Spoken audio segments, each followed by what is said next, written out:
أما بعد فأعوذ بالله من الشيطان الرجيم بسم الله الرحمن الرحيم يا أيها الذين آمنوا كتب عليكم الصيام كما كتب على الذين من قبلكم لعلكم تتقون وقال تعالى والمؤمنون والمؤمنات بعضهم أولياء بعض يأمرون بالمعروف وينهون عن المنكر صدق اللہ العظیم. معزز حضرات شریف خواتین، اللہ جل جلالہ وعمل والوں کا بے انتہا فضل اور اس کا بڑا احسان ہے. اس نے ہمیں رمضان جیسا مبارک مہینہ نصیب فرمایا اور ایمان کی حالت کا عطا فرمایا. مزید کچھ مبارک مہینے میں نماز پڑھنے کی روزے رکھنے کی توفیق عطا فرمائی. یہ سارے اللہ پاک کے انعامات اور احسانات. ہم ان انعامات پر جتنا بھی شکر ادا کریں ہوگا. دنیا کی زندگی میں یہ سارے اعمال ہمارے حق میں بہت بڑی خیر کا ذریعہ ہے. ایمان جس کے بغیر دنیا آخرت دونوں جہان میں کامیابی کا دوسرا کوئی راستہ نہیں ہے. اور ایمان کے ساتھ اچھے اعمال، نماز، روزہ اور دیگر اعمال صالحہ یہ دنیا اور آخرت کی ہماری بھلائی کا خیر کا ذریعہ. دنیا کی زندگی میں کسی کو اچھے اعمال کی توفیق ہو گئی، وہ اس بندے اور بندی کے حق میں دنیا میں بھی آخرت میں بھی اللہ پاک کی طرف سے بڑے بڑے انعامات کے ملنے کا ذریعہ ہے. دنیا کے انعامات کے اعمال صالحہ پر ایمان کے ساتھ جتنے اچھے اچھے کام ہوں گے اتنی دنیا کی زندگی بھی خوشگوار ہوتی جائے گی. دنیا کی بھلائیاں، یہاں کی راحت، یہاں کی عزت، یہاں کی برکت اور یہاں کا چین، سکون، ان تمام چیزوں کا وعدہ ہو ایمان اور اچھے عمل پر. بے ایمانی کے لیے دنیا میں کوئی جگہ نہیں اور برے کام کرنے کے لیے بھی کوئی جگہ نہیں. بے ایمانی کرنے کے لیے اور برے کام کرنے کے لیے دنیا میں کوئی جگہ نہیں، بلکہ اللہ پاک نے دنیا میں بندوں بندیوں کو بھیجا اسی لیے ایماندار بن کے رہے،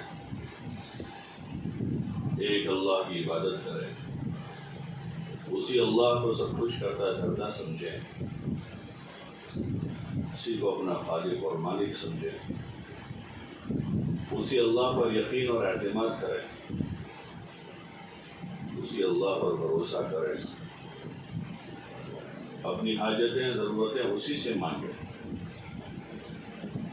اسی اللہ کے سامنے اپنا سر جھکاویں. روزانہ ہم سورہ فاتحہ میں آیت تلاوت کرتے ہیں ایاک نعبد و ایاک نستعین، کہ ہم تیری ہی عبادت کرتے ہیں اور تجھ ہی سے مدد مانگتے ہیں. روزانہ ہم اس کا اقرار کرتے ہیں کہ اللہ ہم تیری ہی عبادت کرتے ہیں اور تجھ ہی سے مدد مانگتے ہیں. اللہ ہی کی عبادت ہے اور اسی سے مدد مانگنا ہے. جب اس کی عبادت کرتے ہیں تو اسی سے مانگیں گے. کوئی مزدور کسی جگہ مزدوری کرتا ہے تو مزدوری کر کے وہیں سے اجرت مانگتا ہے جہاں مزدوری کی ہے. اور قاعدے کی بات ہے جب مزدوری کی ہے تو اس کو اجرت دی جاتی ہے. ایسے اللہ کی عبادت کرنے والوں کو اللہ دیتا ہے، ان کی دعائیں رد نہیں کرتا. ہر فرض نماز کے بعد دعا قبول ہوتی ہے. روزہ رکھنے والوں کی اللہ مغفرت کرتا ہے، ان پر رحمتیں نازل کرتا ہے. اور آخری دن لیلۃ الجائزہ میں فرشتوں سے پوچھتا ہے کہ کیا بدلہ ہے ان مزدوروں کا جو اپنی مزدوری پوری کر چکے ہو، کہ رمضان پر روزے رکھے ہیں، بھوک پیاس کی مشقت برداشت کی ہے، دھوپ کی مشقت برداشت کی ہے، صبر کیا ہے اللہ کے لیے، تو پھر اللہ پاک اس کا بدلہ دیتا ہے، بندوں کو معاف کرتا ہے، جہنم سے خلاصی دے دیتا ہے، تقوی کی دولت سے مالا مال کر دیتا ہے۔ تو مالک اور خالق اللہ ہی ہے جس کی عبادت کرنی ہے، اور عبادت کو عبادت بنا کے کرنا، خالی رسم کے طور پر نہیں، روٹین کے طور پر نہیں، عادت کے طور پر نہیں۔ عادت کے طور پر کرنے کے لیے تو بچپن میں والدین کو کہا گیا کہ 7 سال کا بچہ ہو جاوے تو اس کو نماز کا حکم کرو، 10 سال تک نہ پڑھے تو اس کو تنبیہ کرو، کہ 15 سال کی عمر میں لڑکا بالغ ہو رہا ہے تو وہاں پہنچتے پہنچتے وہ نماز کا اچھی طرح ایسا عادی ہو جاوے کہ اس کی عادت عبادت کے طور پر منتقل ہو جاوے، اچھا نمازی بن جاوے۔ لڑکی 7 سال کی عمر سے نماز شروع کر رہی ہے، 2-3 سال میں جب بالغ ہو جاوے وہاں تک میں وہ نماز اس کی عبادت بن جاوے۔ نماز بہت بڑی عبادت ہے، اللہ کی بارگاہ میں روزانہ 5 وقت کی ہماری حاضری ہے۔ گھر سے باہر نکلتے ہیں کسی کے گھر جانے کے لیے تو اپنے آپ کو تیار کر لیتے ہیں، گھر کے کپڑے بدل کر دوسرے کپڑے پہن لیتے ہیں، سر کو ٹھیک ٹھاک کر لیتے ہیں کہ کسی کے گھر جا رہے ہیں، اچھا نہیں دکھتا گھر کے کپڑوں میں جانا، میلے کپڑوں میں جانا۔ بارگاہ خدا بندی میں حاضری ہو رہی ہے، اللہ پاک نے حکم دیا خذوا زینتکم عند کل مسجد ای عند کل صلاۃ، کہ ہر نماز کے وقت زینت اختیار کر لیا کرو۔ اس سے مراد یہ ہے کہ اچھے صاف ستھرے اور پاک کپڑے ہوں، نماز کا اہتمام کیا جائے، کہ نماز کے لیے اہتمام کیا، اچھے کپڑے پہنے، صاف ستھرے کپڑے پہنے، اللہ کی بارگاہ میں حاضر ہو رہے ہیں، کھڑے ہو رہے ہیں۔ ان اللہ جمیل یحب الجمال، اللہ جمیل ہے، جمال کو پسند کرتا ہے، اس لیے ضرورت اس کی ہے کہ اپنی نماز کو عبادت کے طور پر منتقل کرے، اور اس کا راستہ یہی ہے کہ نماز کا اہتمام کرے۔ ایک اہتمام تو یہ ہے کہ وقت ہوتے ہی نماز پڑھیں، اور مزید اس کے ساتھ یہ اچھے صاف ستھرے مصلی پر پاک صاف کپڑے ہوں۔ پاکی تو فرائض میں سے،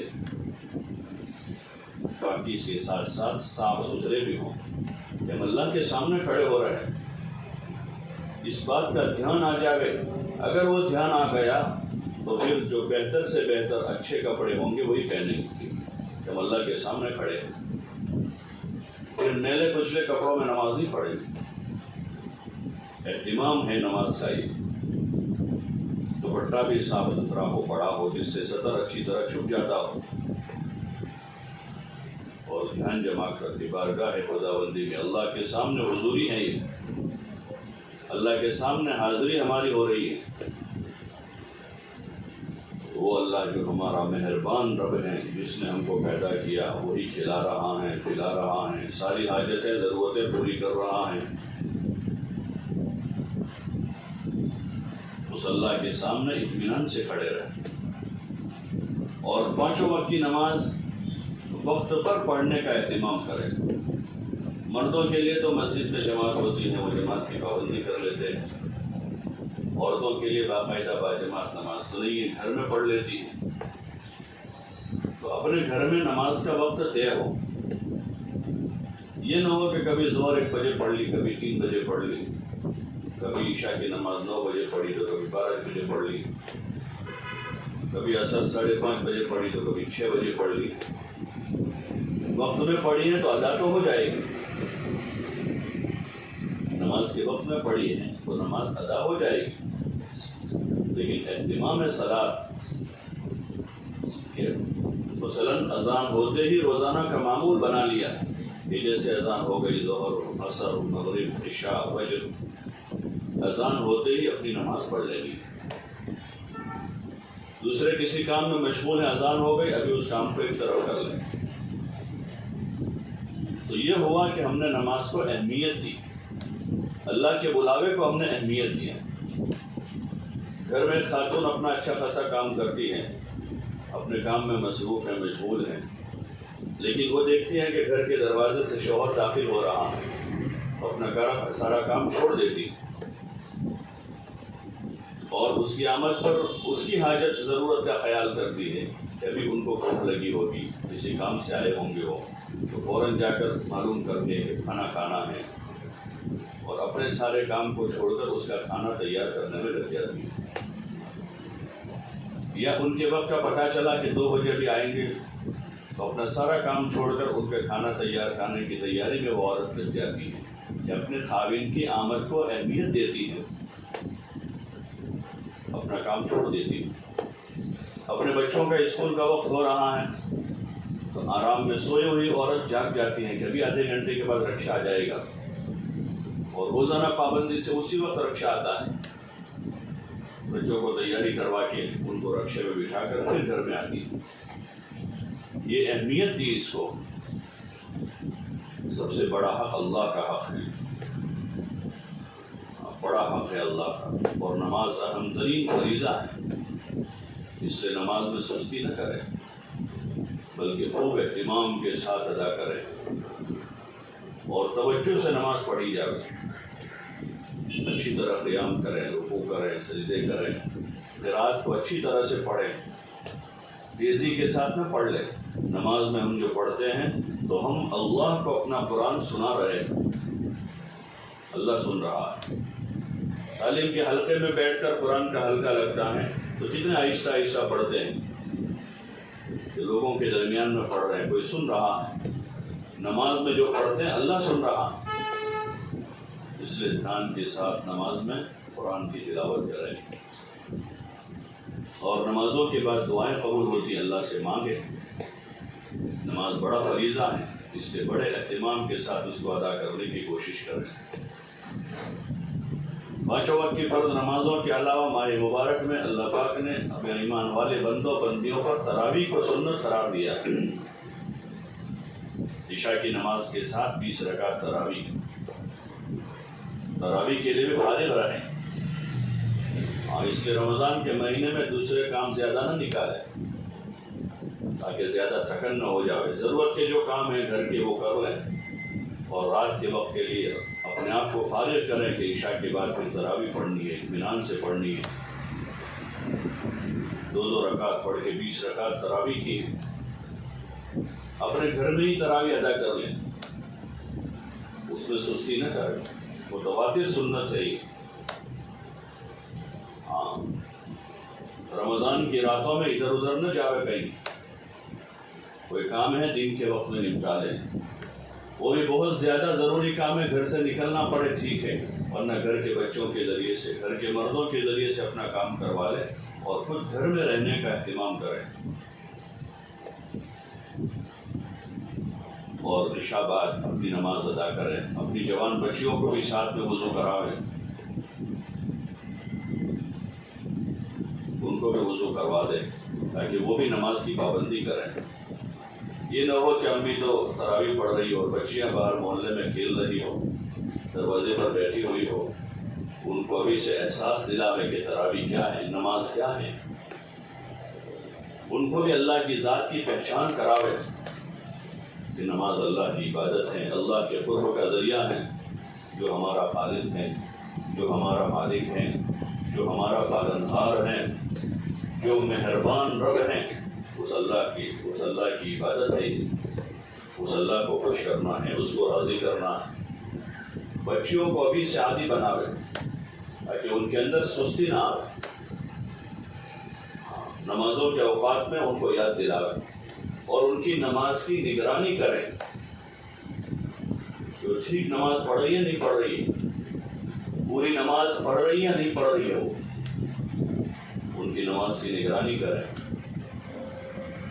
ان کی نماز کی حیت کو دیکھیں کہ ان کی نماز صحیح ہے کہ غلط ہے. ان کا قیام، رکوع، سجدہ، قومہ، قاعدہ، جلسہ.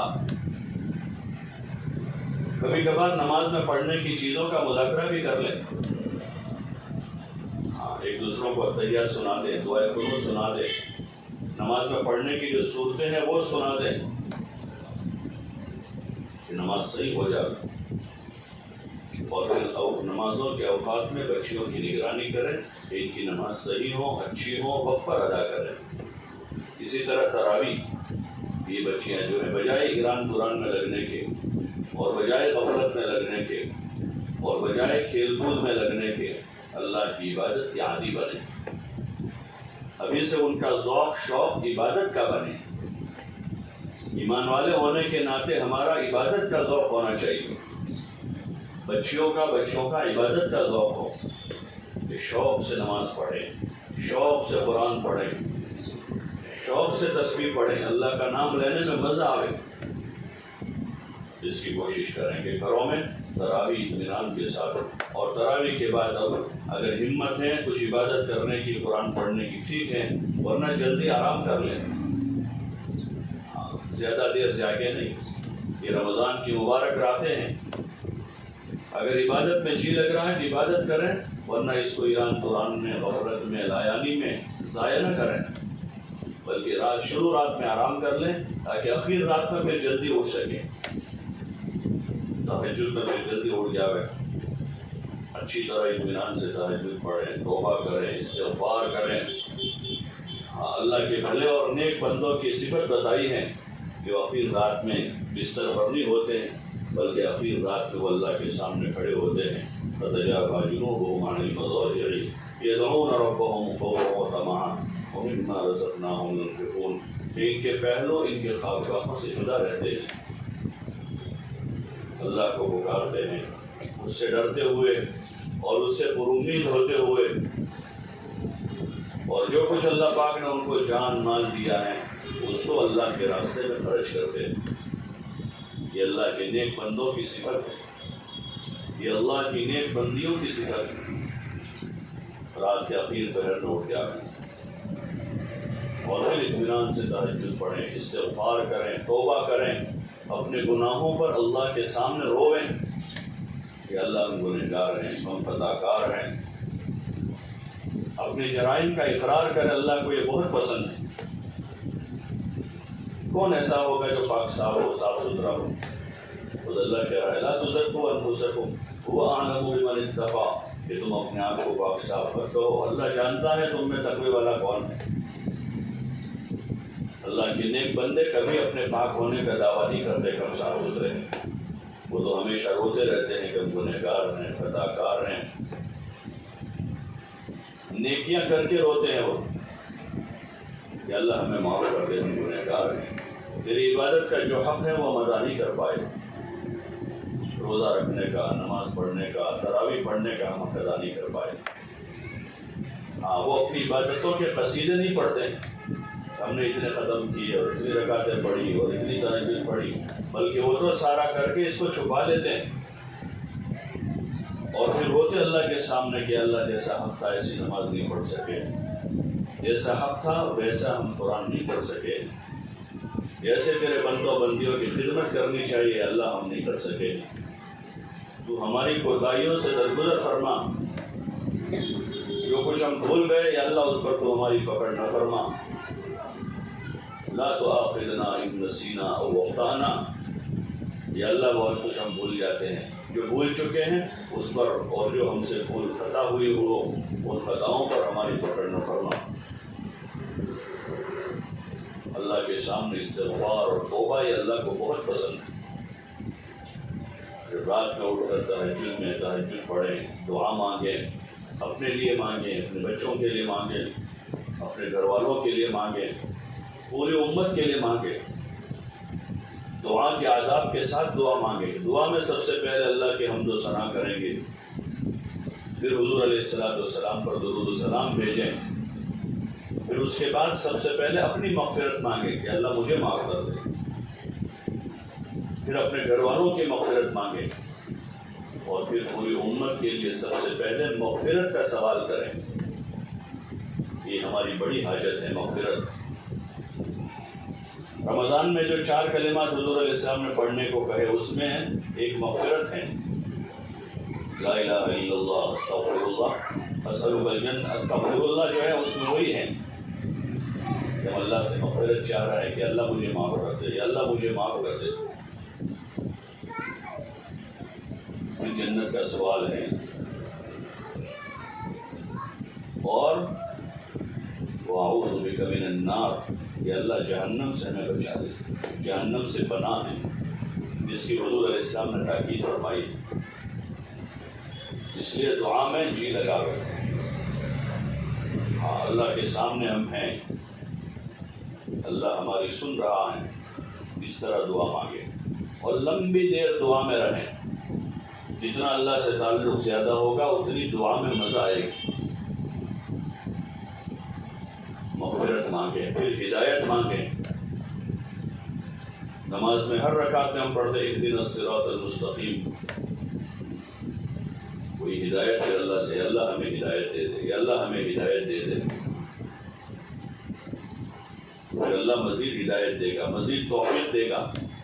مانگنے والوں کو اللہ دیتا ہے، نہ مانگنے والوں سے ناراض ہوتا ہے. جو اللہ کا در چھوڑ دیتے ہیں، اللہ سے نہیں مانگتے، ان سے ناراض ہو جاتا ہے. اس لیے کوشش کرے تہجد میں بھی اور دیگر اوقات میں بھی قرآن کی تلاوت کے بعد دعا قبول ہوتی ہے، فرض نماز کے بعد دعا قبول ہوتی ہے، تہجد میں دعا قبول ہوتی ہے، افطار کے وقت دعا قبول ہوتی ہے. افطار کے وقت تھوڑا جلدی فارغ ہو جائے اپنے کام کاج سے، 15-20 منٹ آدھا گھنٹہ پہلے اپنے سارے کام نمٹا دیں، اور پھر افطار سے پہلے 20 منٹ پہلے، آدھا گھنٹہ پہلے دعا میں لگ جائے. روزانہ مانگے اللہ سے. کتنی ساری ضرورتیں اٹکی ہوئی لوگوں کی، کتنے سارے کام ابھی اٹکے ہوئے ہیں. کسی کا بچہ بیمار ہے، کسی کی ماں بیمار ہے، کسی کا بھائی بیمار ہے، کسی کا قرضہ ہے، کسی کا مکان نہیں ہے، کسی کے بچوں کی شادیوں کے مسئلے ہیں، کسی کی صحت تندرستی کا مسئلہ ہے. تو یہ ساری حاجتیں اللہ سے مانگنے کی، یہ ساری چیزوں کا حل کرنے والا اللہ ہے. اور اللہ نے دعا اسی لیے ہم کو دی ہے، غریب سے غریب آدمی کو بھی دعا دی ہے. اور حدیثوں میں آتا ہے کہ دعا مومن کا ہتھیار ہے. غریب سے غریب بھی اللہ سے مانگے، ہاں مرد بھی مانگے، عورتیں مانگے، بچے مانگے، اللہ مانگے پوری کرتا ہے. اور پھر رمضان جیسا مہینہ ہو، سحری اور افطار کے اوقات ہوں، روزے کی حالت میں دعا مانگی جا رہی ہے، وہ دعا رد نہیں ہوگی. لیکن دعا کے لیے شرط ہے کہ یقین کے ساتھ دعا مانگے، اللہ پر بھروسے کے ساتھ مانگے، یقین کے ساتھ مانگے. دنیا میں بھی دیکھتے ہیں ہم کو کسی پر بھروسہ ہی نہیں ہے، تو اس سے ہم مانگیں گے بھی ایسا ہی کہ پتہ ہی ہے کہ تو دینے والا ہی نہیں ہے. اور جس پر بھروسہ ہے، جس پر ہم کو اعتماد ہے، ان سے ہم اس طرح مانگتے ہیں کہ ہماری حاجت پوری کر دیں گے، دے دیں گے. ہاں قرضہ لینا ہے، ایسے آدمی سے مانگتے ہیں کہ جو ہمیں دے دے، یقین سے مانگتے کہ دے دیں گے. اگر عذر کرے تو کہتا ہے کہ ہم تو تمہارے پاس بڑی امید سے آئے تھے، کبھی تم نے منع نہیں کیا، اس مرتبہ بھی امید لے کر آئے تھے، اتنے روپے کی ہم کو ضرورت ہے، ہم تم کو واپس کر دیں گے. تو پھر وہ دے دیتے ہیں، چلو ابھی میرے پاس نہیں ہے، 2 دن کے بعد دیتا ہوں. اللہ کے ساتھ ہم اچھا معاملہ کریں، اچھا گمان رکھیں اللہ سے. ابھی تو ہم نے مانگنا ہی کیا شروع کیا ہے اس سے. دن بھر مخلوق کے سامنے ہاتھ پھیلا رہے ہیں، بھائی کے سامنے، ابا کے سامنے، شوہر کے سامنے، بہنوں کے سامنے، پڑوسیوں کے سامنے. اس اللہ سے ابھی ہم نے معاملہ نہیں کیا ہے. اس سے معاملہ کر کے دیکھیں، وہ بہت بڑا دینے والا ہے. اور خصوصاً یہ دعاؤں کی قبولیت کی گھڑیاں اور اس مبارک مہینے میں وہ بہت تیزی کے ساتھ اپنے بندوں بندیوں کی دعاؤں کو قبول کرتا ہے. اس لیے اللہ سے خوب مانگیں، گناہوں سے بچا کر مانگیں. ہاں گناہوں میں مبتلا ہو کر نہ مانگیں، گناہوں سے بچ کر نیک کام کر کے مانگیں گے تو اللہ خوب دے گا. نماز پڑھ کے، روزہ رکھ کے، ذکر کر کے، قرآن پڑھ کے، صدقہ دے کر، مخلوق کی خدمت کر کے پھر مانگے اللہ سے، تو اللہ پاک ہماری حاجتیں پوری کرے گا۔ بعض کاموں کے نہ کرنے میں ہی مصلحت ہوتی ہے، جیسے 5 سال کا بچہ اس کی ماں کے پاس اسکوٹی مانگتا ہے تو نہیں دلائے گی، وہ وعدے کرتی رہے گی لیکن دلائے گی نہیں، مفت میں ملے تب بھی نہیں دلائے گی کہ ابھی یہ گر جائے گا، لے کر اسکوٹی بھی توڑے گا، یہ بھی گرے گا، ہاتھ پاؤں توڑ دے گا۔ وہ ماں سمجھتی ہے کہ میرے بچے کی مصلحت اس میں ہے کہ اس کو نہ دلائی جائے، اس کو دلانے میں فائدہ نہیں ہے۔ ہاں یہ مانگتا تو ہے لیکن یہ چلا نہیں پائے گا۔ ایسے بہت سارے بندے بندی اللہ سے مانگتے ہیں لیکن اللہ جانتا ہے کہ یہ چیز دینے جیسی نہیں ہے، تو دعا کو ریزرو کرتا ہے، ہاں کہ یہ چیز ابھی دینے جیسے 10 سال کے بعد دینے کی، تو پھر 10 سال کے بعد وہ چیز دے دیتا ہے۔ کوئی چیز 20 سال کے بعد دینے جیسی ہے تو دعا رکھ دیتا ہے، 20 سال کے بعد اس دعا کا ضرور ہوتا ہے۔ اس لیے ایسا نہ سمجھے کہ ہماری دعا قبول نہیں ہو رہی، صبر کریں، صبر بہت بڑی چیز ہے، صبر کرتے رہیں، اللہ سے مانگتے رہیں، اللہ سے کہتے رہیں۔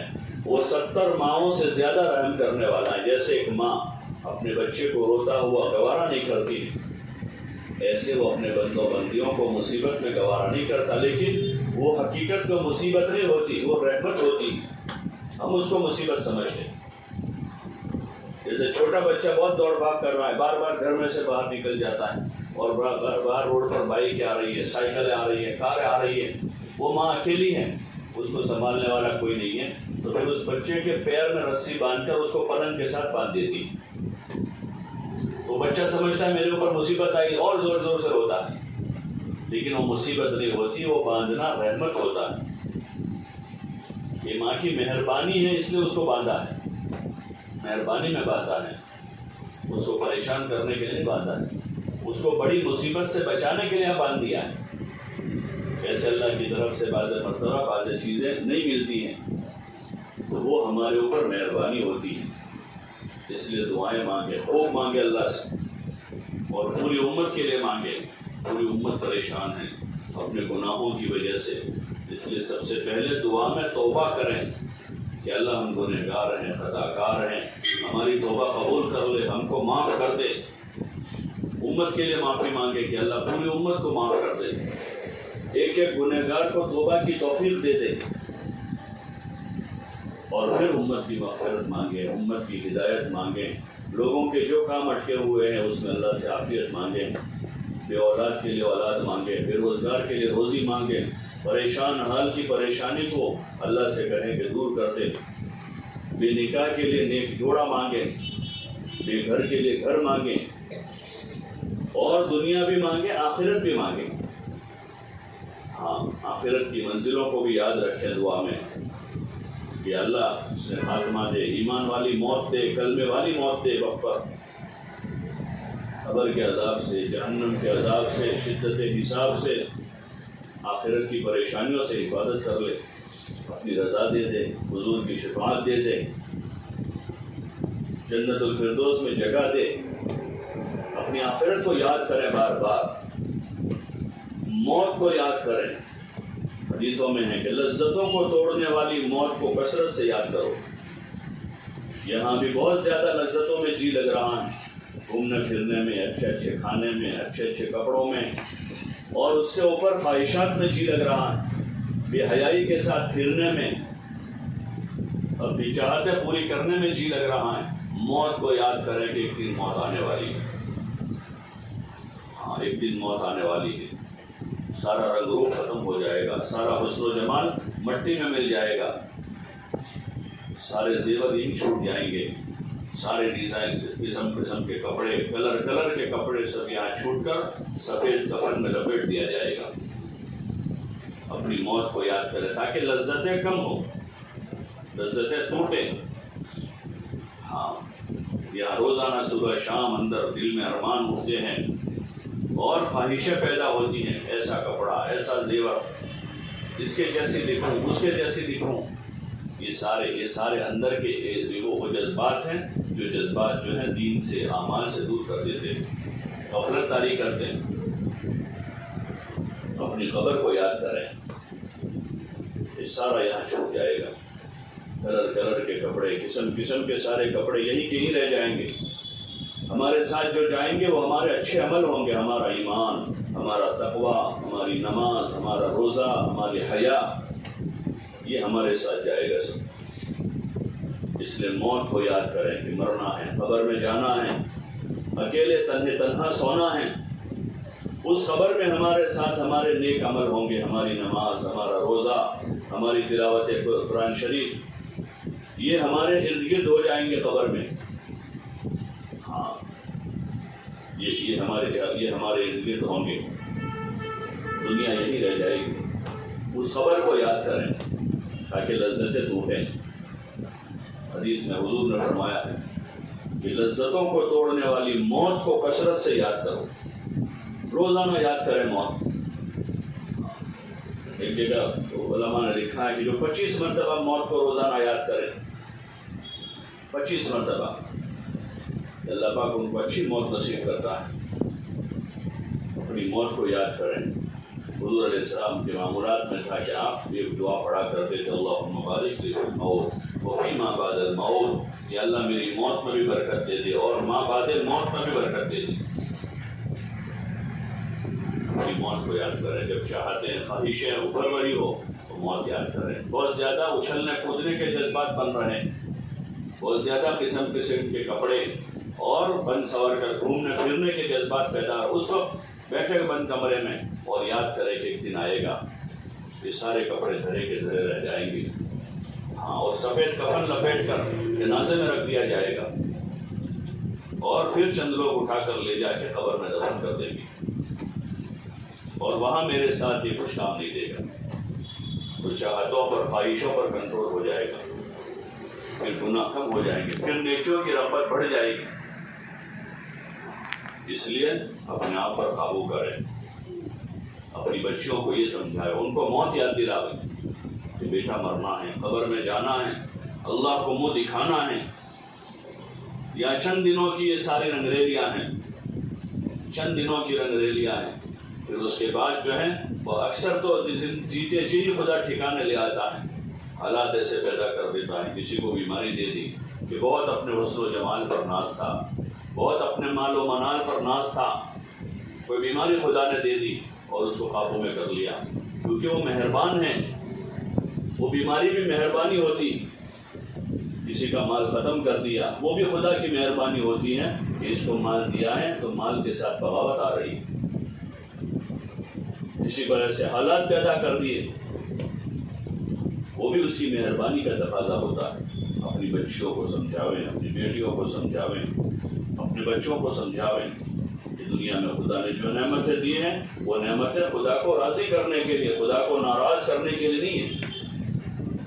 ان نعمتوں سے اللہ کو راضی کر لیں، ہاں، نماز پڑھ کے، روزہ رکھ کے، صدقہ دیں، خیرات کر کے، مخلوق خدا کی خدمت کر کے، لوگوں کے ساتھ حسن اخلاق سے برت کر خدا کو راضی کر لیں اور اللہ کے بندوں کو بھی راضی کر لیں، کسی کو تکلیف نہ پہنچاویں۔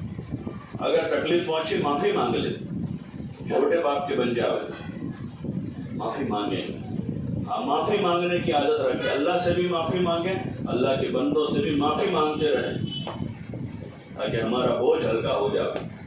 پڑوسیوں کے ساتھ حسن سلوک کریں، رشتہ داروں کے ساتھ صلہ رحمی کریں، اس مہینے میں خاص ان چیزوں کو کرنا ہے، خوب حسن سلوک کریں، زیادہ صلہ رحمی کریں، اللہ نے جو کچھ دیا ہے اپنے پڑوسیوں پر، رشتہ داروں پر خرچ کریں۔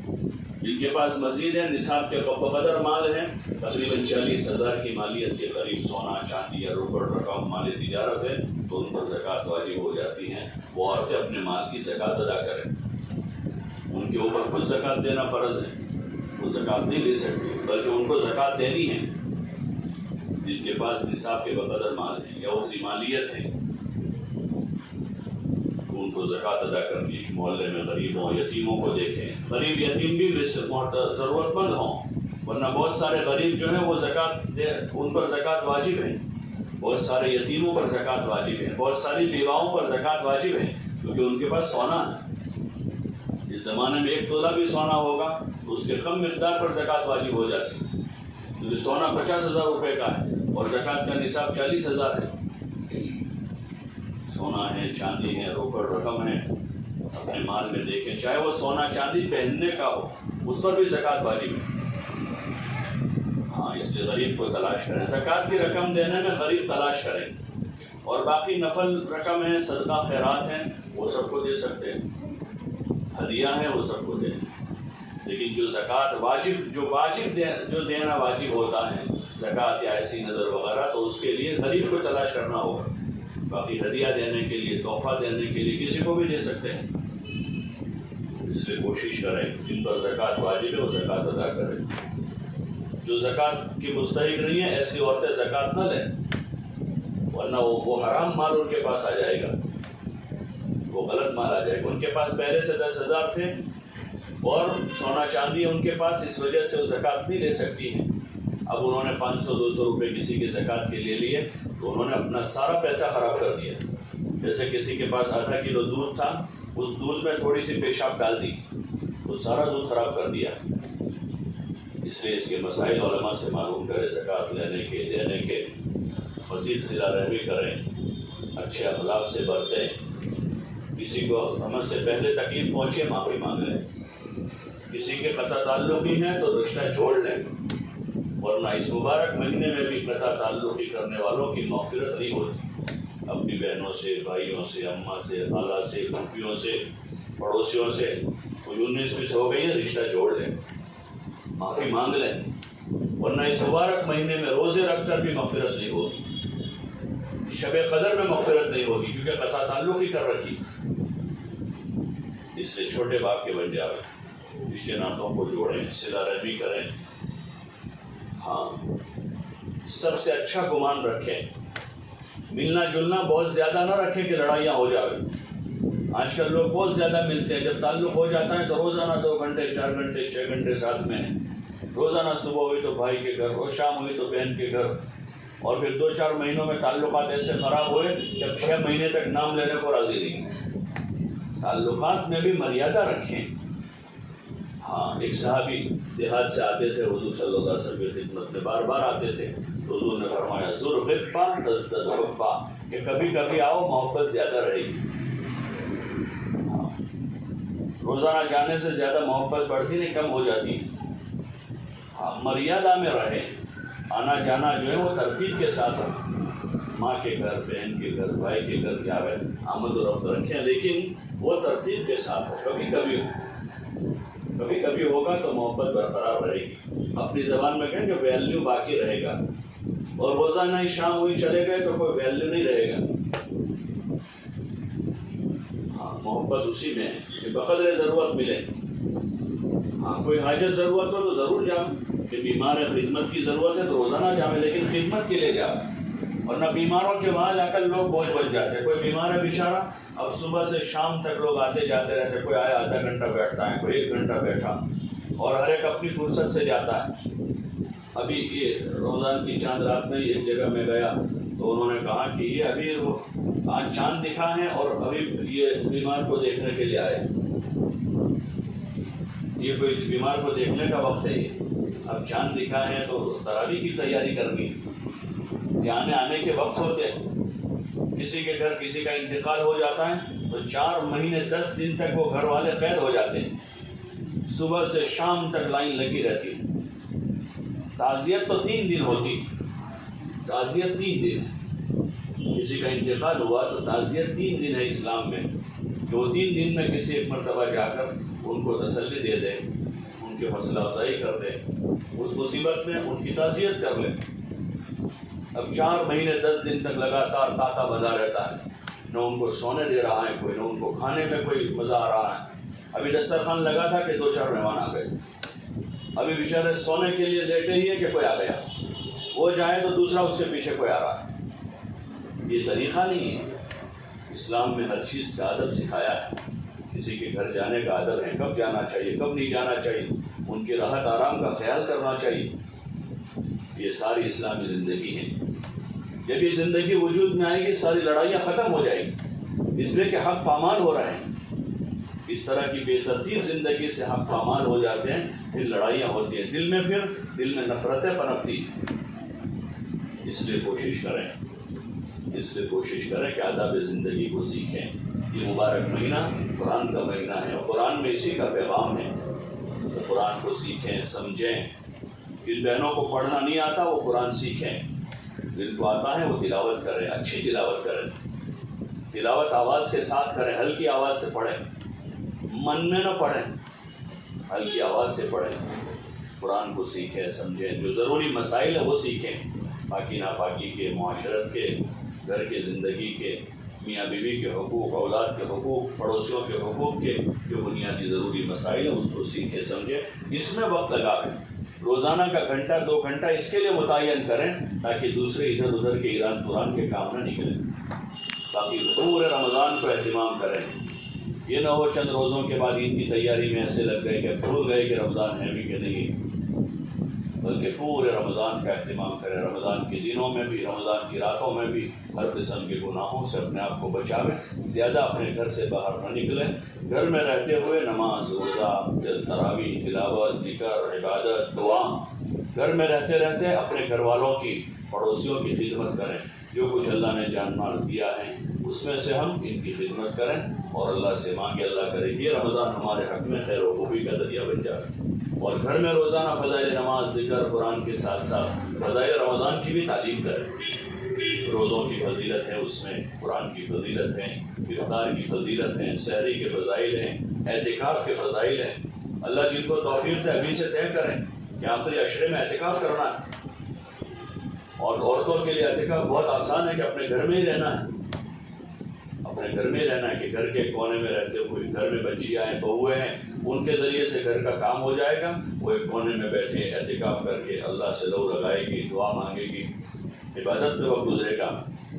تو اس لیے اس کی تیاری کریں کہ گھروں میں عورتیں اعتکاف کر رہی ہوں، ہر گھر میں کوئی نہ کوئی اعتکاف میں اللہ کے دربار میں پڑا ہوا ہے، کسی کی ماں بیٹھی ہوئی ہے، کسی کی بیٹی اعتکاف میں، کہیں بہو اعتکاف میں ہے، جیسے جس کو سہولت ہے اس حساب سے اس کے مسائل معلوم کریں علماء سے، اور آخری عشرے کو اور زیادہ اہتمام سے گزارنا ہے، اس کی تیاری ابھی سے کریں۔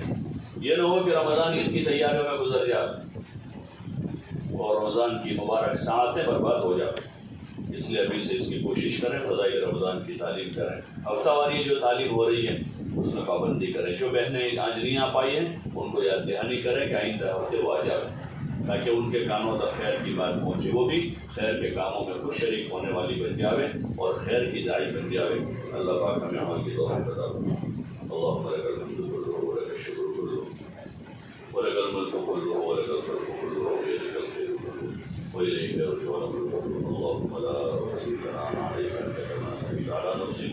اللهم صل على محمد وعلى آل محمد كما صليت على إبراهيم وعلى آل إبراهيم إنك حميد مجيد. اللهم بارك على محمد وعلى آل محمد كما باركت على إبراهيم وعلى آل إبراهيم إنك حميد مجيد. ربنا آتنا في الدنيا حسنة وفي الآخرة حسنة وقنا عذاب النار وادخلنا الجنة مع الأبرار يا عزيز يا غفار يا أحد الصمد الذي لم يلد ولم يولد ولم يكن له كفوا أحد. اللهم إن قلوبنا ونواصينا وجوارحنا بيدك لن تملكنا منها شيئا فإذا فعلت ذلك بنا فكن أنت ولينا واهدنا إلى سواء السبيل. اللهم اشرح صدورنا للإسلام، اللهم اشرح صدورنا للإسلام، اللهم حبب إلينا الإيمان وزينه في قلوبنا وكره إلينا الكفر والفسوق والعصيان. اللهم اجعلنا من الراشدين، اللهم اجعلنا من الراشدين، اللهم اجعلنا من الراشدين. اللهم توفنا مسلمين والحقنا بالصالحين غير خزايا ولا ندامى ولا مفتونين يا أحد الصمد الذي لم يلد ولم يولد ولم يكن له كفوا أحد. یا اللہ ہماری مغفرت فرما، یا اللہ ہم گنہگار، خطا کار، سیاہ کار ہیں، یا اللہ تیری بارگاہ میں اقرار مجرم ہیں، ہماری پوری مغفرت فرما، ہمارے ماں باپ کی مغفرت فرما، ہمارے بھائی بہنوں کی مغفرت فرما، ہمارے رشتہ داروں کی عزیز و اقارب کی مغفرت فرما، ہمارے دوستوں کی پوری مغفرت فرما، یا اللہ ہمارے مرحومین کی مغفرت فرما، یا اللہ ہمارے مرحومین کی مغفرت فرما، ان کے درجات بلند فرما، یا اللہ ہم سب کو ہدایت نصیب فرما، مولا تو جیسی چاہتا ہے ویسی زندگی گزارنے کی توفیق عطا فرما، یا اللہ اس مبارک مہینے کی قدردانی کی توفیق عطا فرما، یا اللہ روزے رکھنے کی، نماز پڑھنے کی، تراویح پڑھنے کی ہمیں توفیق عطا فرما، یا اللہ حسن عبادت کی ہمیں توفیق عطا فرما، یا اللہ حسن عبادت پر تو ہماری مدد فرما، یا اللہ روزوں میں تو ہماری مدد فرما، تراویح پڑھنے میں تو ہماری مدد فرما، مولا ہم تیری مدد کے محتاج ہیں، قدم قدم پر تو مدد فرما، مولا تیرے آسان کرنے سے ہی آسان ہوتا ہے، ہمارے روزوں کو آسان بنا دے، تراویح آسان کر دے، اور یا اللہ تیری طاعت کے ساتھ زندگی گزارنا ہم سب کے لیے آسان بنا دے، یا اللہ پوری امت کو ہدایت نصیب فرما دے، امت کے حال پر رحم فرما، امت کے حال پر کرم فرما، امت کی بگڑی بنا دے، گنہگاروں کو سچی پکی توبہ کی توفیق عطا فرما، مولا قلوب تیری دو انگلیوں کے درمیان میں ہے، تو جدھر چاہتا ہے پھر دیتا ہے، مولا سب کے قلوب کو اپنی طرف متوجہ فرما دے، یا اللہ ہم سب کو سچی پکی توبہ کی توفیق عطا فرما دے، اور یا اللہ تیرے بھلے اور مقبول بندوں میں ہمیں شامل فرما دے، یا اللہ عبادت کا ذوق عطا فرما، نفع والا علم نصیب فرما، گمراہی اور ضلالت والے علم سے حفاظت فرما، قرآن و حدیث کا فہم نصیب فرما، وحی کی برکات سے ہمیں مالا مال فرما، یا اللہ تیرا دھیان عطا فرما، صبح شام تیرا ذکر کرنے کی توفیق عطا فرما، اخلاق حمیدہ نصیب فرما، اخلاق رذیلہ سے ہماری حفاظت فرما، یا اللہ جن بھائیوں بہنوں کے جو حقوق ہمارے ذمے ہیں موت سے پہلے ادا کر دینے کی توفیق عطا فرما، یا اللہ ہمارے اعمال میں اخلاص پیدا فرما، ریا اور شہرت کے ناپاک جذبوں سے ہماری حفاظت فرما، حب جاہ سے حب مال سے ہماری حفاظت فرما، یا اللہ دنیا کا کانی بن جانے سے ہماری حفاظت فرما، یا اللہ آخرت کی فکر اور رغبت ہمیں نصیب فرما، موت سے پہلے ماں بعد موت کی تیاری کی توفیق عطا فرما، ہمیں جو بیمار ہے شفا نصیب فرما، مقروضین کے قرضوں کا انتظام فرما، بے گھروں کو گھر نصیب فرما، بے اولادوں کو نیک صالح اولاد عطا فرما، پریشان حالوں کی پریشانیوں کو دور فرما، یا اللہ پریشان حالوں کی پریشانیوں کو دور فرما، بے نکاحوں کے نکاحوں کا انتظام فرما، یا اللہ اپنا فضل و کرم ہمارے ساتھ شامل حال فرما، ہماری دنیا بھی اچھی بنا دے، ہماری آخرت بھی اچھی بنا دے، اپنے باتوفیق بندوں میں ہمیں شامل فرما دے، پوری دنیا میں امن و امان کی فضائیں قائم فرما، مولا جتنے تیرے بندے بندیاں تیرے راستے میں نکلے ہوئے ہیں ان کی بھرپور مدد فرما، قدم قدم پر مدد فرما، قدم قدم پر ان کی نصرت فرما، سفر میں ان کا ساتھی بن جا، ان کے پیچھے ان کے گھروں کا خلیفہ بن جا، مولا عافیت کے ساتھ بہترین تربیت فرما، پورے عالم اسلام کی حفاظت فرما، یا اللہ پورے عالم اسلام کی حفاظت فرما، عالمگیر ہدایت کے دروازے کھول دے، تمام امور میں انجام کو خیر فرما، صلی اللہ وسلم علی النبی الکریم وعلی آلہ وصحبہ اجمعین برحمتک یا ارحم الراحمین۔